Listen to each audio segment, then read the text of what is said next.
Guys, আশা করি সবাই ভালো আছেন। তো চলে আসলাম হচ্ছে আমি বিয়ানীনগর চকে, শাপলাজার চক বলে যেটাকে।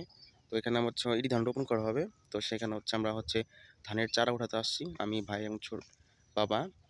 তো এটা দেখতে পাচ্ছেন হচ্ছে বেনিডাঙ্গা। তো এখানে এক সময় আসতে খুব ভয় লাগতো। তো আমি হচ্ছে বেনিডাঙ্গার চারায় দাঁড়ায় রয়েছি। আর ছোটোবেলা খুব ভয় পেতাম আমি ডাঙ্গা দিয়ে যেতে। দেখতে পাচ্ছেন এখানে এখন হচ্ছে বাণিজ্যিকভাবে মাছ চাষ করা হয়। তো আমি হচ্ছে বেনিডাঙ্গার পাশ দিয়ে চলে যাবো এখন আমাদের জমিতে ধানের চারা উঠাতে। চারিদিকে ধানের রোপণ শুরু হয়ে গেছে, কৃষকদের ব্যস্ততা। সবাই দেখছেন হচ্ছে ধানের চারা ওঠাতে ব্যস্ত, কেউ হাল চাষে ব্যস্ত, কেউ জমি প্রস্তুত করতে ব্যস্ত। ওই যে ওখানে হচ্ছে বাবা এবং ছোট ভাই হচ্ছে ধানের চারা উঠাইতেছে।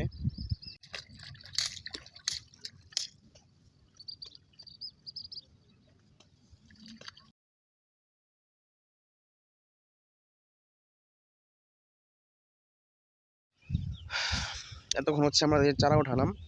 তো সকাল ৯টার সময় আসছে, এখন হচ্ছে বাজে দুপুর ৩টা। তো টানা ৬-৭ ঘন্টা হচ্ছে আমরা চারা উঠাই। দুপুরে কিছু হালকা পাতলা কিছু খাওয়া দাওয়া করি। তো এত কষ্টের পরও হচ্ছে আমরা হচ্ছে প্রাপ্ত যে চারাটা প্রয়োজন ছিল ৩০০ আটির মতো, সেটা আমরা উঠাতে পারিনি। ২০০-র মতো ওঠা হইতে পারছি, কারণ মাটি এত শক্ত ছিল যার কারণে খুব কষ্ট হয়। তো ৩টা বাজে, সেহেতু দুপুরের খাওয়ার টাইম হয়ে গেছে আবার। তো সেজন্য বাসায় চলে যাচ্ছি, আবার কালকে আসবো। আর কৃষিকাজ এত সোজা না ভাই, অনেক মেহনত করতে হয়।